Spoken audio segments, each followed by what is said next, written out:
성가대의 귀한 찬양에 진심으로 감사를 드립니다. 우리가 오늘 창립 55주년을 맞아 우리 함께 인사해 볼까요?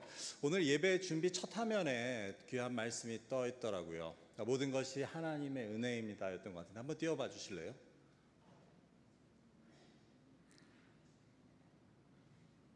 네, 그렇죠. 모든 것이 하나님의 은혜입니다. It's all by the grace of God.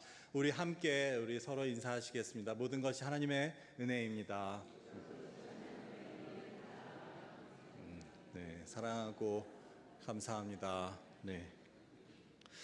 오늘 창립 55주년을 맞아 기념하고 감사하는 이 주일, 이 복된 자리에 나오신 주님의 모든 사랑하는 백성들, 여러분들을 주님의 이름으로 환영하고 또 축복합니다.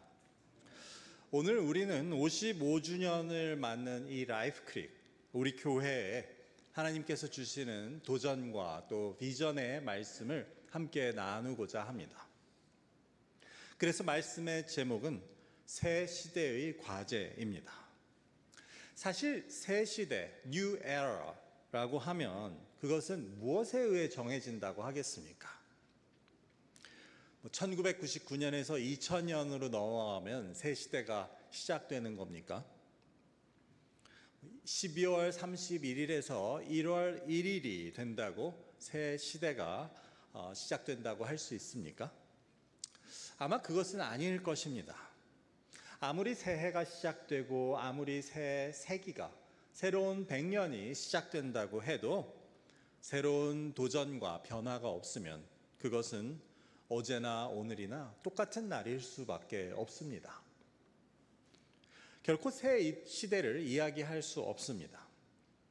반면에 새 시대를 결정짓는 것은, 즉 새 시대가 시작된다고 말할 수 있는 것은 새로운 도전과 변화가 있느냐 없느냐에 달렸다고 할 수 있습니다. 그렇게 볼 때 새 시대는 그냥 오는 것이 아닙니다. 새 시대는 우리가 가져오는 것입니다. 앉아서 기다리면 새 시대가 되는 것이 아니고 우리가 변화를 꿈꾸며 새로운 도전함을 통해서 새 시대는 우리가 가져오는 것이라고 할 수 있습니다. 하지만 물론 우리 믿는 자들에게 있어서 새 시대는 우리의 힘만으로 가져올 수 있는 것은 아닐 것입니다. 하나님께서 허락하시고 하나님께서 인도하실 때 가능하다고 할 수 있습니다. 바꾸어 말하자면 우리가 새 시대를 위해서 꿈꾸는 변화와 이를 위한 도전은 하나님의 뜻과 맞아야 한다는 것을 우리는 기억해야 합니다. 이것이 제일 중요합니다. 우리가 꿈꾸는 새 시대와 이를 위한 도전이 하나님께서 꿈꾸시는 것과 일치해야 합니다. 그래야 하나님께서 이것을 허락하시고 이것을 이루도록 우리와 함께 하십니다. 그런 의미에서 우리는 오늘 창립 55주년을 맞으며 온 교회가 함께 하나님께서 주시는 비전을 나누고 이를 통한 새 시대를 도모하고자 합니다. 그렇다면 오늘 하나님께서는 우리에게 무엇을 말씀하십니까? 그것은 바로 다음 세대의 신앙 교육과 믿음의 전수입니다. 우리의 젊은 세대들과 우리의 다음 세대 자녀들에게 하나님의 말씀과 뜻을 가르쳐서 그들도 하나님에 대한 믿음을 이어가게 하는 것입니다. 오늘 우리가 읽은 시편은 아삽의 마스길이라는 제목이 붙어 있습니다. 아삽은 다윗이 세웠던 그 성전에서 하나님을 찬양하는 레위인 찬양대의 지도자였고, 마스길이라는 제목은 교훈시 혹은 교육을 위한 시라는 뜻을 가집니다. 그래서 이 시는 72절의 긴 내용으로 되어 있는데 아삽은 제일 앞에서 무엇을 교훈하고 있었냐 하면 바로 다음 세대의 신앙 교육이었습니다. 함께 1절과 2절의 말씀을 읽어보겠습니다. 내 백성이여 내 율법을 들으며 내 입의 말에 귀를 기울일지어다. 내가 입을 열어 비유로 말하며 이로부터 감추어졌던 것을 드러내려 하니. 여기서 저자는 먼저 자신이 말하고자 하는 것이 무엇인지를 밝힙니다. 이는 내가 들어서 아는 바, 즉 나의 조상들로부터 들은 내용이라고 말합니다. 그것을 자기가 비유로 말하고 또 숨겨진 옛 이야기를 들려주겠다고 저자는 말합니다. 여기 1절과 2절에서 나오는 중요한 단어들을 아는 것이 필요한데 그 단어들은 세 가지인데 이렇습니다. 먼저 율법이라고 하는 것은 히브리어 토라를 말합니다. 그래서 이것은 하나님의 말씀입니다. 두 번째로 비유라는 것은 격언이라고도 번역될 수 있는 말인데 그것은 마샬이라는 단어입니다. 마지막으로 감추어졌다라고 하는 것은 신비로운 일, 비밀스러운 일이라는 의미를 가지는데 이것은 하나님의 하신 일을 말합니다. 그래서 이 세 가지는 사실 이스라엘 교육에 있어서의 세 가지의 중요한 범주를 보여줍니다. 그것은 첫 번째, 토라, 하나님의 말씀입니다. 그래서 첫 번째 이스라엘의 교육의 내용은 하나님의 말씀이었습니다. 두 번째, 마샬이라고 하는 비유 혹은 격언은 삶의 경험을 통해 얻어지는 지혜를 말합니다. 그래서 이것은 하나님께서 직접 말씀해 주시는, 그래서 첫 번째에 나오는 율법과는 다릅니다. 하지만 그 목적은 같습니다. 즉 삶의 경험이나 만물의 이치에 대한 관찰로부터 얻어지는 그 지혜를 통해서 우리가 얻게 되는 것은 결국 그 이면에 있는 창조주 하나님에 대한 이해에 도달하는 것입니다. 그래서 이것이 비유 혹은 격언이라고 불리는 두 번째 교육의 내용입니다. 마지막 세 번째, 예로부터 감추어졌던 것이라고 하는 것은 과거에 하나님께서 행하신 행적들을 말합니다. 그래서 이것도 첫 번째, 두 번째 내용과는 다릅니다. 하나님께서 직접 말씀하신 율법과도 다르고 또 믿는 자들이 삶이나 자연의 이치를 통해 깨닫게 되는 지혜와도 다릅니다. 대신 하나님께서 나의 삶을 통해 행하신 행적들, 일들에 대한 경험을 통해서 우리가 믿음을 고백하고 또 간증하게 되는 것, 그래서 하나님을 배우고 알아가게 되는 것을 뜻합니다. 그래서 이 세 가지는 분명히 모두 종류가 다르고 또 범주가 다른 교훈들입니다. 하지만 공통된 목적을 가지는데 그것은 하나님에 대해서 배우고 하나님에 대한 믿음을 갖게 하는 목적이 있습니다. 그래서 오늘의 시편 저자는 이 세 가지를 놓고 이렇게 말합니다. 이것은 우리가 들어서 알게 된 것인데, 즉 우리의 조상들이 우리에게 전해준 것이라고 말합니다. 그래서 이런 가르침들을 오늘의 저자는 그의 조상들, 그의 부모들, 그 이전 세대로부터 배웠다고 말합니다. 저자 자신도 그 이전 세대로부터 이런 신앙의 교육을 받았다고 이야기합니다. 그래서 지금 이 저자 아삽은 이를 바탕으로 이런 내용들, 자기가 배운 것을 자신의 세대들에게 전합니다. 내 백성아 들으라. 자기가 이전 세대로부터 들은 하나님의 말씀과 또 지혜의 교훈과 하나님의 행적에 대한 경험과 고백을 자기와 동시대의 사람들에게 전합니다. 그래서 이것이 보여주는 우리 교회의 사명은 이렇다고 할 수 있습니다. 우리가 가정이나 교회 공동체에 대해서 우리가 이전 세대로부터 배운 하나님의 교훈을 입을 열어 가르치고 또 선포하는 것입니다. 이것은 우리가 누군가에게서 듣고 배운 것이지 우리가 태어나면서부터 알 수 있는 것은 아닙니다.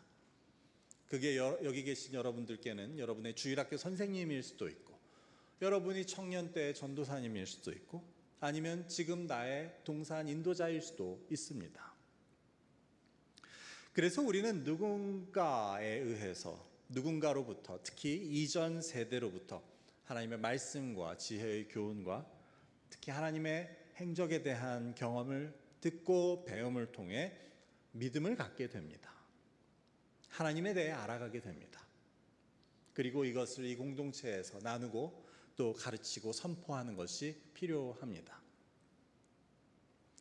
그런데 시편 저자는 이것을 당시 동시대의 백성들에게 전하는 데만 그치지 않습니다. 4절의 말씀을, 이어지는 4절의 말씀을 세 번역으로 제가 읽어보겠습니다. 우리가 이것을 숨기지 않고 우리 자손에게 전하여 줄 것이니 곧 주님의 영광스러운 행적과 능력과 그가 이루신 놀라운 이들을 미래의 세대에게 전하여 줄 것이다. 그래서 시편 저자는 이것은 단지 자기들이 배우는 데서 그쳐서는 안 되고, 즉 자신의 세대에서 끝나서는 안 되고 미래의 세대에게 전해 주어야 한다고 말합니다. 자기가 이전 세대로부터 듣고 보고 배운 바를 미래의 세대에게 전해 주어야 합니다. 뒤에 보면 이것은 사실 하나님의 명령이었습니다. 5절과 6절을 제가 읽어보면 여호와께서 증거를 야곱에게 세우시며 법도를 이스라엘에게 정하시고 우리 조상들에게 명령하사 그들의 자손에게 알리라 하셨으니 이는 그들로 후대 곧 태어날 자손에게 이를 알게 하고 그들은 일어나 그들의 자손에게 일러서. 여기서 뭐라고 합니까? 하나님께서는 이스라엘 조상들, 특별히 야곱과 그 후손들에게 하나님의 법도와 율례를 알려주셨는데 이는 그들의 자손들에게도 알게 하라고, 또 그들의 자손들은 또 그 후손에게 가르쳐 알게 하라고 말씀하셨다는 것을 이 시편 저자는 이야기합니다.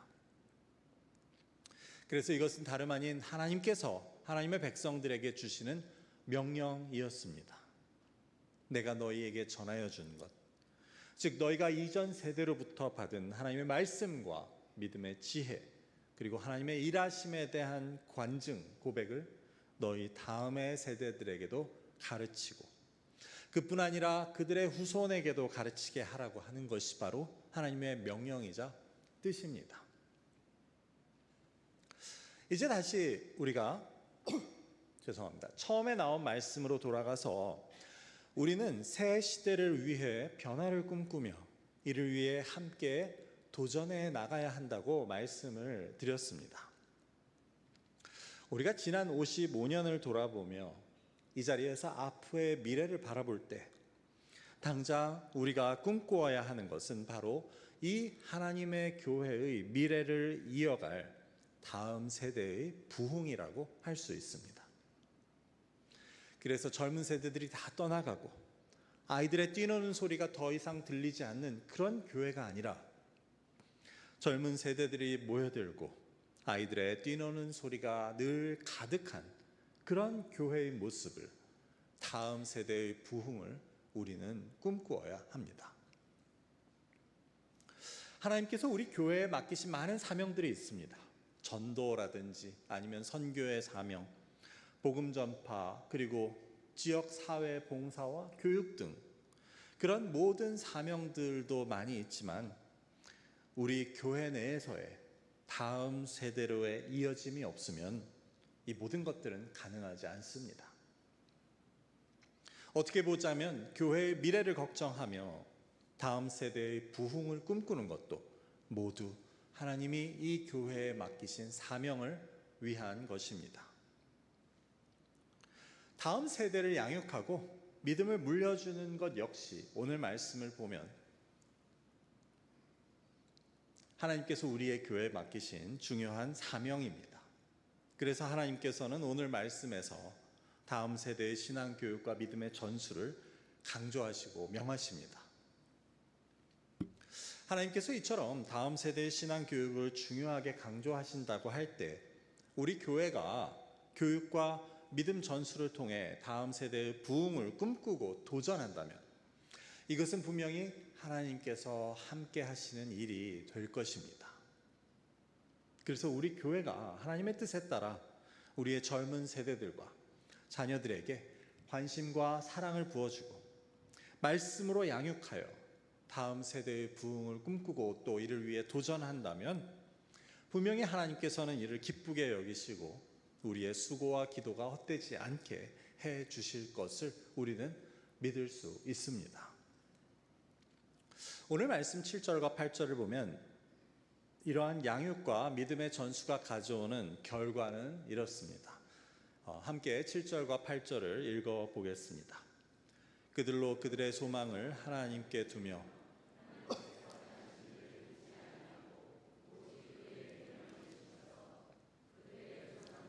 곧 완고하고 패역하여 그들의 마음이 정직하지 못하며 그 심령이 하나님께 순종하지 아니하는 세대와 같이 되지 아니하게 하려 하심이로다. 그래서 그 목적은 그들이 하나님께 소망을 두게 하는 것입니다. 어쩌면 우리보다 더 악하고 타락한 세상을 살아가게 될 우리의 다음 세대들이 그들의 소망을 오직 하나님께 두게 하는 것입니다. 두 번째는 패역한 세대를 본받지 않게 하는 것입니다. 오늘 본문에서는 하나님을 따르지 않은 조상들을 말하고 있었지만 그뿐 아니라 우리가 사는 이 세대, 즉 이 시대를 살아가는 세상 사람들과 같이 되지 않는 것이 목적입니다. 이것은 세상과 구별되는 하나님의 백성의 모습을 말하고 있습니다. 그래서 우리가 이렇게 교육을 하고 믿음을 물려주면 우리의 후손들은 세상을 따라 살지 않고 오직 하나님께 소망을 두고 살아가게 될 것이라고 오늘 말씀은 보여줍니다. 그러면 이제 마지막으로 우리는 구체적으로 그러면 무엇을 가르치고 무엇을 물려주어야 합니까? 이것은 다시 말씀의 처음으로 돌아가서 오늘 시편 저자가 이야기하는 그 세 가지를 늘 들려주고 가르쳐주고 기억하게 해야 합니다. 첫 번째는 하나님의 말씀, 율법입니다. 세 가지 중에 어쩌면 가장 근본이 되고 중요한 것은 하나님의 말씀이라고 할 수 있습니다. 하나님의 말씀은 우리에게 하나님이 어떤 분이시라는 사실과 또 우리가 어떤 존재임을 가르쳐 줍니다. 그래서 우리는 이것을 우리의 젊은 세대들과 우리의 자녀들에게 늘 들려주고 가르쳐야 합니다. 하나님은 세상을 창조하신 분이시고 나 역시 하나님께서 만든 존재라는 사실을, 그리고 우리는 모두 죄로 인해 멸망에 이를 수밖에 없었지만 하나님은 우리를 사랑하셔서 그 아들을 통해 우리를 구원하셨다는 사실, 이것을 우리는 가르쳐야 합니다. 그래서 우리는 그렇게 하나님의 사랑을 받은 자들이고 그렇기 때문에 우리 역시 하나님과 이웃을 사랑하는 자들로 살아가야 한다는 그 사실을 우리는 가르쳐야 합니다. 이것은 어쩌면 오늘날 세상이 보여주는 것과 가르치는 것과 정반대의 것이라고 할 수 있습니다. 하나님이 없다고 하고 나 중심적으로 이기적으로 살아가는 이 세상의 풍조와는 정반대의 것입니다. 그래서 우리는 이것을 가르쳐야 합니다. 두 번째로 삶의 지혜, 믿음의 지혜를 가르쳐야 합니다. 지혜는 앞서 말씀드렸듯이 모두 삶의 경험으로부터 나온 것입니다. 그래서 첫 번째가 하나님의 말씀, 명령에 따른 것이라고 한다면 이것은 삶의 경험으로부터 나온 교훈입니다. 우리가 11조를 예를 들어보면 11조를 가르침에 있어서 그것을 첫 번째 방법, 즉 하나님의 명령으로 가르친다면 11조는 하나님께서 명하신 것이고 그것은 나의 모든 수입과 소유는 다 하나님이 주신 것이기 때문에 이에 10의 1을 드리는 것이 맞다고 가르치는 것입니다. 하지만 여기에 두 번째 방법인 믿음과 삶의 지혜를 더하여 가르치면 경험적인 내용들이 더해지게 됩니다. 즉 엄마 아빠가 살면서 11조를 드려보니 하나님께서는 나의 소유가 내 것이 아니고 모두 하나님의 것이라고 고백하는 자들에게 더 넘치도록 부어주시더라는 그런 삶의 경험을 나누는 것입니다. 이것이 바로 두 번째 믿음과 삶의 지혜에서 오는 가르침이라고 할 수 있습니다. 고난의 문제를 예를 들어보아도 엄마 아빠의 삶을 돌아보니 하나님께서는 고난과 어려움을 통해 우리에게 유익을 주시고 또 그 고난 가운데도 늘 우리와 함께 떠나지 않고 계시는 분이셨다. 그래서 우리가 믿음을 가지면 어떤 삶의 고난과 어려움도 우리에게 유익이 되게 해주시는 분이라는 것을 내가 경험했다고 그것을 함께 고백하고 나누는 것입니다. 이것이 바로 두 번째, 삶과 믿음의 지혜를 나누는 것이라고 할 수 있습니다. 마지막 세 번째는 나의 과거의 인생에서 나를 위해서 일하신, 나에게 행해 주신 하나님, 그 하나님에 대한 경험을 고백하고 또 간증하는 것입니다. 그래서 이것은 사실 이스라엘에게 있어서 빼놓을 수 없는 정말 중요한 부분이었습니다. 우리가 성경을 보아도 이스라엘은 그 자손들에게, 경험하지 못한 자손들에게 늘 가르칩니다. 하나님이 아브라함에게 그 약속을 어떻게 신실하게 이루어 주셨는지, 이스라엘이 애굽에서 종살이를 하고 있을 때 그들을 어떻게 구해 주셨고, 홍해에서 애굽의 군사들을 멸하시고 그들을 지켜주셨다는 사실을, 광야에서 40년간 그들을 불기둥과 구름기둥으로 인도하시고 만나로 먹여주신 그 일을, 이것들을 그 후손들에게 가르치고 또 기억하게 하는 것, 이것이 바로 이스라엘의 신앙 교육에 있어서 매우 중요한 것이고 오늘 말씀이 보여주는 세 번째 가르침이라고 할 수 있습니다. 그래서 이 세 번째 역시 우리에게도 적용됩니다. 나의 과거의 삶을 통해 나를 인도하시고 보호하시고 구원하신 그 하나님의 손길들, 은혜들을 젊은 세대들과 자녀들과 함께 나누는 것입니다. 우리 교회의 역사도 마찬가지입니다. 지난 55년간 하나님께서 우리 교회들을 어떻게 지켜오셨는지를, 그것을 경험하지 못한 우리의 미래 세대들과 함께 나누고, 그래서 그들도 이 교회를 향한 하나님의 마음을 알고 또 그것을 믿을 수 있게 하는 것입니다. 이를 통해 우리의 다음 세대들은 단지 지식으로만이 아니고 경험을 통한 믿음을 배우고 그들도 같은 믿음을 갖게 되는 것입니다.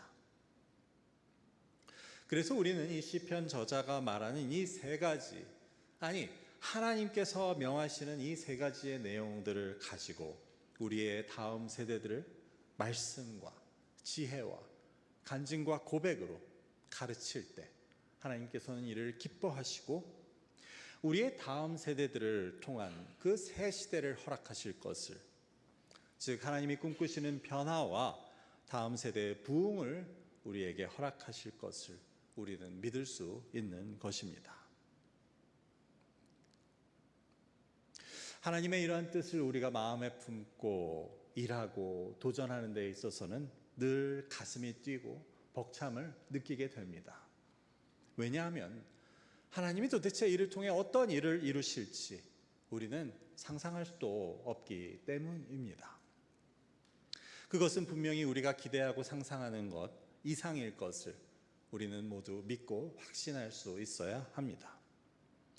이제 창립 55주년을 맞으며 앞으로의 우리가 꿈꾸고 나아갈 바를 하나님의 말씀 가운데 찾을 때 우리는 다음 세대의 신앙 교육과 이를 통한 믿음의 전수가 우리 교회의 사명이자 비전이라는 것을 깨닫게 됩니다. 이를 통한 다음 세대의 부흥이 우리에게 주신 하나님의 꿈이라는 것을 우리는 알 수 있습니다. 우리 함께 마음을 같이하여 힘껏 기도하며 하나님이 명하신 이 새 시대를 위한 과제에 힘쓰을 통해 하나님이 허락하시는 새 시대를 함께 이루어가고 맞이할 수 있기를 주님의 이름으로 간절히 축원합니다. 이제 함께 기도하실 때 오늘의 말씀을 생각하시며 기도했으면 합니다. 아버지 하나님, 지난 55년 우리와 함께 하신 것에 진심으로 감사드립니다. 하지만 우리가 과거에 머무는 교회가 아닌 앞으로의 미래를 바라보고 하나님께서 우리에게 뜻하신 꿈을 함께 꾸고 이를 위해 도전하는 교회가 되기를 원합니다. 중요한 것은 우리 교회의 미래가 있기 위해서는 하나님께서 명하신 다음 세대의 신앙 교육과 믿음의 전수가 우리에게 가장 중요한 일이라는 것을 깨닫게 됩니다.